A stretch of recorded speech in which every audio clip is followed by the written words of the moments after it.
Good morning. कैसे हैं? बढ़िया होंगे। आज का विषय है ideal gas equation. Ideal gas equation यानी गैस के बारे में बात करेंगे और हमारा मेन टॉपिक है कंस्टेंट टेम्परेचर। इसके पहले आप लोग पढ़े हैं बॉइलिंग पॉइंट, मेल्टिंग पॉइंट और फ्रीजिंग पॉइंट। जैसे बॉइलिंग पॉइंट है, कोई वाटर है उसको हीट देते देते जब टेम्परेचर उस वाटर की 100 हो जाती है तो बॉयल करना शुरू कर देता है। तो जिस टेम्परेचर पर वो उबलना शुरू होता है उसी टेम्परेचर को हम बॉइलिंग पॉइंट कहते हैं। तो उसी बेस पर हमारा ये है कि एट कंस्टेंट टेम्परेचर मतलब ऐसा कौन सा टेम्परेचर है कि जिस टेम्परेचर पर को हम बोलते हैं कि कंस्टेंट टेम्परेचर। इसका एक constant temperature, constant pressure, constant volume, ये सब के सब यूज होते हैं। जैसे है बॉयल लॉ। बॉयल लॉ में होता है कि निश्चित ताप पर किसी गैस की निश्चित मात्रा का दाब उसके आयतन के व्युत्क्रमानुपाती होता है, राइट। यानी तो इसके समझने के लिए आइए हम देखते हैं आइडियल गैस इक्वेशन को, जो होता है PV = nRT। ये PV = nRT general formula ideal gas equation का है। इसको प्राप्त करने के लिए ये प्राप्त हुआ है, कोई कंटेनर है, उसमें कोई गैस है, जिसमें गैस की में नंबर कैपिटल N मॉलिक्यूल्स हैं और एक मॉलिक्यूल का वेट स्मॉल m है। अब उस गैस को हम जब टेम्परेचर देते हैं, हीट देते हैं, तो एक ऐसी हीट होती है जो उस हीट पर उस गैस के मॉलिक्यूल में काइनेटिक ऊर्जा जनरेट होती है और वो गैस एट रैंडम डायरेक्शन में मोशन करती है।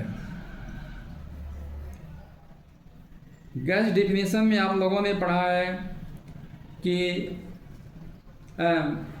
मैं पढ़ा है इसमें, क्योंकि ये काइनेटिक एनर्जी से रिलेटेड है तो एनर्जी के बारे में आप लोगों ने पढ़ा है कि एनर्जी ना क्रिएट होती है ना डिस्ट्रॉय होती है। क्या होती है? यह जो है चेंज होती है केमिकल एनर्जी मैकेनिकल एनर्जी में, मैकेनिकल एनर्जी इलेक्ट्रिकल एनर्जी में और हीट एनर्जी केमिकल एनर्जी में। मतलब है ये जो है चेंज होती है एक दूसरे में, इसकी स्टेट चेंज हो जाता है।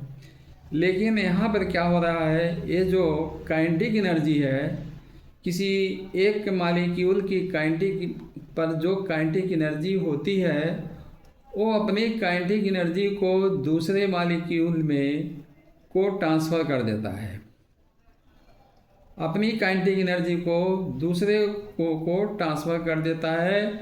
तो उस काइनेटिक एनर्जी को ट्रांसफ़र बनने और ट्रांसफ़र करने में जितनी हीट की आवश्यकता होती है, जितना टेम्परेचर की आवश्यकता होती है, वही टेम्परेचर को बोलते हैं कंस्टेंट टेम्परेचर। जैसे बॉइलिंग पॉइंट का होता है, जैसे बॉइलिंग पॉइंट की होती है तो उसी तरह से ये होता है कंस्टेंट टेम्परेचर। अब यहाँ पे कंस्टेंट टेम्परेचर जो रिलेटेड हो गया काइनेटिक एनर्जी के, और तो ये हो गया कि काइनेटिक एनर्जी प्रोपोर्शनल हो गई टेम्परेचर के।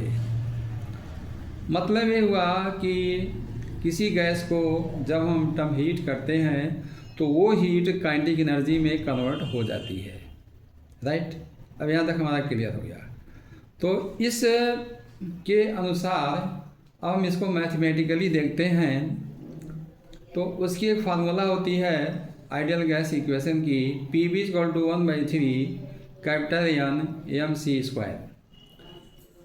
दूसरे फॉर्म में 2/3 इसको हम लिख सकते हैं 2/3 N इंटू हाफ mc²। क्योंकि आप लोग को सबको पता है कि हाफ mc² के जगह पर हम लिख सकते हैं काइनेटिक एनर्जी K।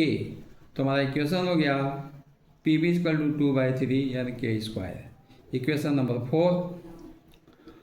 और इक्वेशन नंबर 1 हो गया PV इक्वल टू NRT। तो K इसके लेफ्ट साइड में क्या है, PV है। इक्वेशन नंबर 1 के लेफ्ट साइड में भी PV है, इक्वेशन नंबर 4 के लेफ्ट साइड में PV है।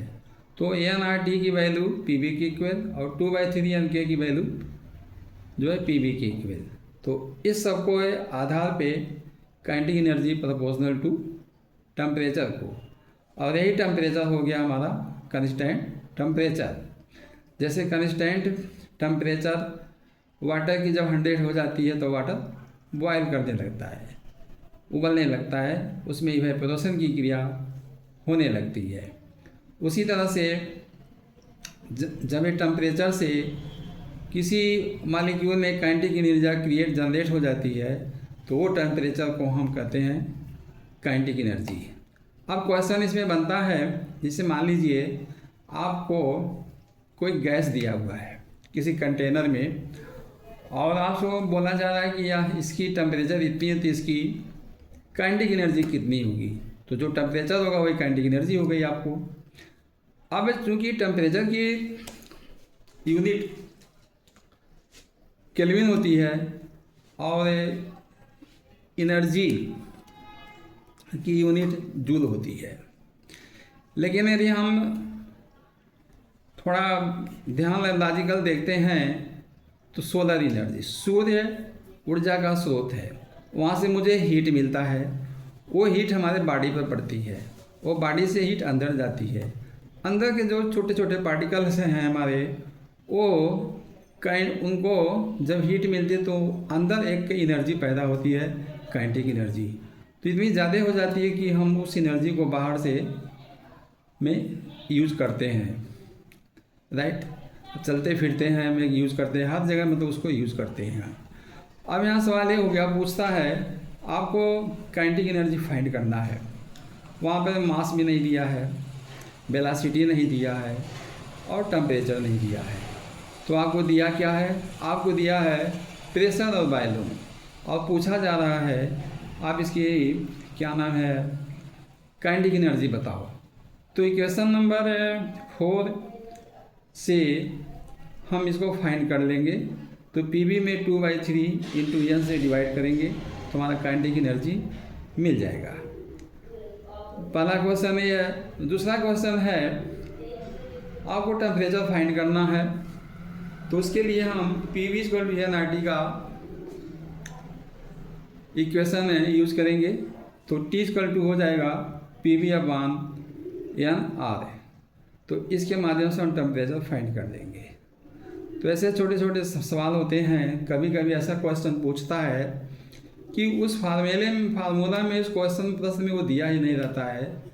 तो जैसे यहाँ पर एक क्वेश्चन बन गया है कि आपको ना मास दिया रहेगा ना वेलोसिटी दिया रहेगा, और ये पता रहेगा कि ये क्या है, गैस है। तो आपसे पूछा जाएगा इसकी जो काइनेटिक एनर्जी बताओ या इसकी टेम्परेचर बताओ। तो इक्वेशन 1 और इक्वेशन 4 से हम इसको याद कर सकते हैं। तो ऐसा है आज जो है आप लोगों को कंस्टेंट टेम्परेचर के बारे में पता चल गया होगा। कंस्टेंट टेम्परेचर कोई बड़ी बात नहीं, वही है जैसे बॉइलिंग पॉइंट की टेम्परेचर होती है उसी तरह से कंस्टेंट टेम्परेचर होता है।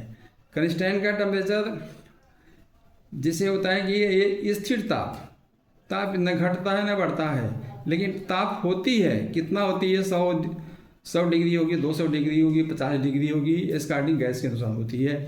तो ये हम उसको जीरो हम कभी नहीं मानेंगे, कंस्टेंट जीरो को हम कंस्टेंट टेम्परेचर कहते हैं। तो ऐसा है वीडियो आप लोगों को पसंद में आई है, नहीं आई जहाँ वहाँ पे कमेंट बॉक्स में लिखिएगा। Thank you everyone.